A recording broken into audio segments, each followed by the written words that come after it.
Okay, in part one, I mentioned that I've recently completed my second master's in the second in education. I also told you that I achieved 3 grades of distinction and 3 high distinctions, and that I didn't read a single paper all the way through, and that's true, I didn't. First of all, I want to take you back to when I lectured in critical thinking. Now, the first thing I had my students do was question everything that they're given to read, everything. Even the stuff that they agreed with, I wanted them to challenge it. When a student comes to university and they read articles, they think that because they've been written by scholars that they're gospel, and that's not the case, they're not at all, not by a long way. When I pick up something, the first thing I do is to look where I can attack it. Where is it weak? Where are the flaws? Where's the objective evidence? Now, I remember one of the course books that I used was possibly the most biased thing I'd ever come across in a university context, and I was appalled by it. I spoke to the teacher about it, and she not only disagreed with me, but then she tried to argue the point, even though, even laughing at it at one stage. So she turned what was a serious situation into a joke, and came up with an excuse that it might mean the opposite of what was written, that it could be ironic, and of course that wasn't the case. Now, what that made me do was so I skimmed through it very quickly, and I found point after point after point that were completely subjective and totally biased. So it's really important that that students read things with an objective mind. Now, our task, the way I see it, is our task as an educator is not to make our students think the same way as we do. It's to make them think for themselves, to find evidence and make up their own minds, not to force our biased influences on them. They have to be allowed, challenged even, to become free thinkers.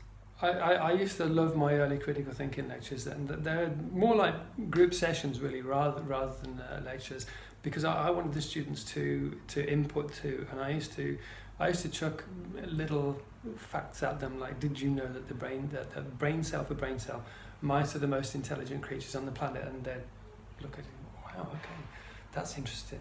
And of course, I just made that up on the spot.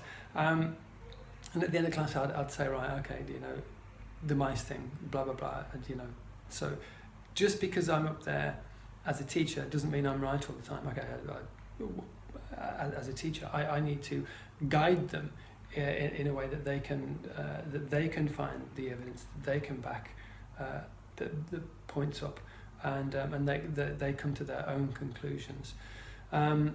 Talking a question, I also spoke to 2 very senior members of staff at one university who actually believed that Sarah Palin said that she could see Russia from her house. She didn't say that at all. It was Tina Fey that said that while she was mocking Sarah Palin on a Saturday Night Live show. Yeah, it's become so entrenched now that these guys, they believe it. They both swore that they'd heard her say it, and they said this in front of me. And I thought, it's wrong. Yeah, he didn't. It was Tina Fey. Sarah Palin didn't say that at all. So question. You must question everything. Now, getting back to how I did my master's degree without reading a single article, what you must one of the main skills that you must have is you must be able to write academically. Without academic writing skills, you're going to struggle. There are rudimentary skills that you will need to have, not to necessarily be great at them, but you have to understand how they work.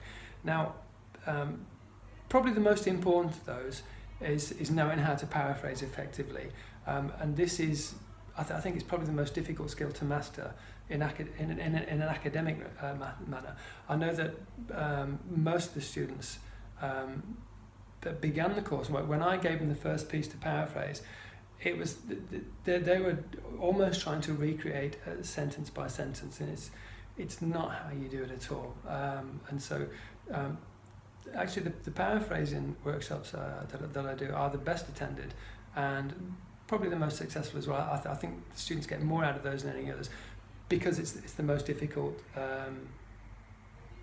part of academic writing. So you also have to understand how to work with a rubric.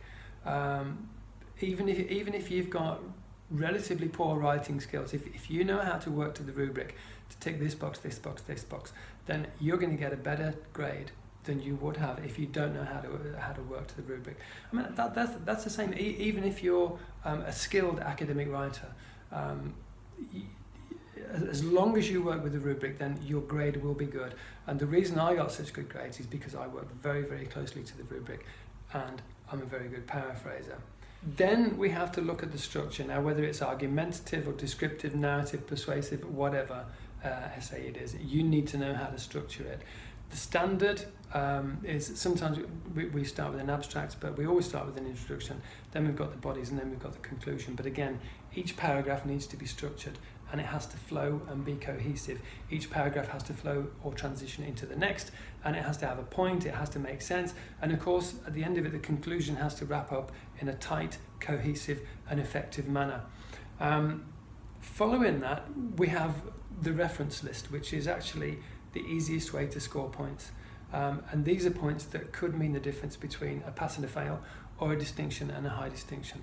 The references are mechanics. They follow a set of rules, and there are a million web pages out there that will help you, and so there is never an excuse for having a badly or shoddily written reference list.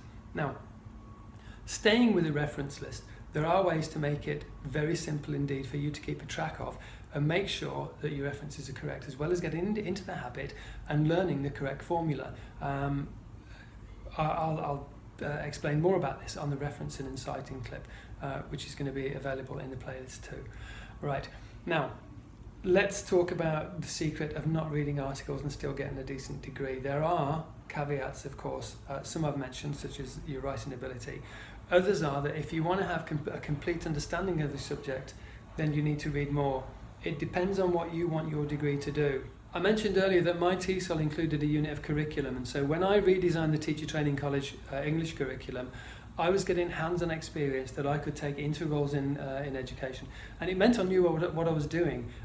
If I had the sort of the no reading, or okay, not the no reading, but the little reading method, I might not have been able to do that as effectively as I did. So you must have in mind, you must know what the end game is, what you want to achieve from this. Now, the units that took me the longest to complete were also my favourite units. They were the Intro to Research and the Literature Review units. I already had an interest in a subject and a pet project that I wanted to do after I completed this unit and turn it into a research paper, and hopefully people will read that all the way through. Of course, having an interest meant that I did spend more time on it, and I did learn plenty about the subject. However, I still did not read a single article past the abstract or first page, and I did not cheat. In total, I spent probably 15, 20, okay, the max I spent on the whole project, if I were to stretch it, was definitely no more than 25 hours. And this was in total from writing, reading, researching to the last submit, pressing the submit button. Now, I used to finish my assignments easily a week, maybe 8 days before the submission date. So that meant that I had time to go back to it, to look over it, to check that everything was right, to run it through Grammarly, and you know, just fine tune it essentially. Now I thought that most people were doing it the same way as I was, but they weren't. They were doing it the old traditional way, and they were going through reading, making notes, which is not the way to do it if you want to do it quickly and if you want to get a really good score. I just figured out how I could make it very, very easy. Okay, I did this by thinking out of the box. Now, let me give you a brief example. I'm going to go back a little bit, and it's a little bit off topic, but but it's still a poignant point. When I first started working for the newspaper in the UK, my job there was to electronically build the page from the drawing that the design team had given me. So what they used to do, I'd have an A3 piece of paper, and they would literally hand sketch what I had to build electronically via a program called Quark Express. Okay, so my tools were a rule, an Apple computer, and software called Quark Express, and my team were called Quarkers. Now, when I watched the other Quarkers put their pages together, I thought, why are you doing that? Okay, I'm not going to go into the whys and wherefores, because if you don't know Quark, then you won't understand. But I could see they were taking a really, really long way about doing it. And I thought, why are you doing that, and why aren't you doing this? This is my idea. So very, very quickly, I became the fastest Quarker at the newspaper. I could, within 3 months, I was doing 3 times the amount that anyone else was doing. And there were times that I completed a paper actually on my own, and I'm talking about 64 pages. Now, the average Quarker was doing 5 or 6 pages a day. So at a real push, they were doing 7. And I managed way more. As I say, a 64 page. I think 2 of us at one point did a 64 pager, and I on my own did a 56 pager. So you can see there's a big difference there. Now, one of the other design team was also a Quarker, and he'd been doing this for 15, 16 years freelance at various places, and he'd never seen anyone who had the productivity capability that I did, and he wanted to know how come I was so fast. Now, this guy knew the software way better than I did, but for the newspaper, we only needed around about 10% of what Quark Express did. But I knew that 10% very, very well. So when I put my pages together, I was using that 10%, but again, I was using this method that nobody else was using. Now, he used to badger me to tell him how come I was so fast. And I used to see him sometimes, I'd see the reflection of his face in the screen monitor. I could see him peering over my shoulder to see how I worked.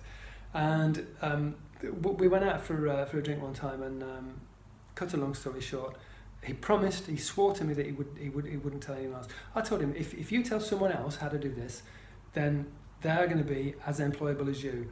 Whereas at the moment, if you do that, then you are the most employable person in that office. So why would I make everyone as employable as me? Now, if it was my company, I would teach them all how to do it, but it wasn't my company. And so I wanted to make sure that I kept my job. Now, as far as this is concerned, he promised that he wouldn't tell anyone. So I told him what I did, and it was so simple. He said, "Oh my God, I can't believe it." And he said, in all my years, I've never ever seen anyone do that. Now, again, that's just thinking outside the box, and that's coming up with a solution to a problem they didn't even realize existed. It wasn't a problem. It was just holding, their method was holding people back, whereas my method meant that people were much, much faster. Now, 2 weeks after I taught him, I went to the design department, and I saw Carl. One of the other designers was doing the same, and I said, "What are you doing, Carl?" And he looked at me and he said, "Oh, it's great, isn't it? Jamie told me how to do it." And I thought, you fool. I was the fool for telling Jamie. Anyway, thinking outside the box is very, very important, and looking at new ways of doing things. Now, because I hadn't been trained in Quark, I went in there basically bang to learn. I was looking at things from a new direction. And so when you get your students into university, they must also look in a new direction. They must look at how to do things differently, how to come up with better solutions. The reason I'm giving this knowledge away, and I'm giving it away for nothing, is because back then I wasn't an educator, and I thought differently, because I think if I could have shown the rest of the team and seen that they performed better, then we would have been more effective. Having said that, some people may have lost their jobs due to it, so perhaps it was a good thing that I didn't do that. But the reason I'm doing this is because I'm an educator now, and I want people to be the best they can possibly be. That's what I want from my students. I want them to be the most employable, so I want them to be the best at what they do. Now, being the best at what they do at university is passing assignments and learning from these assignments. So that's the next step.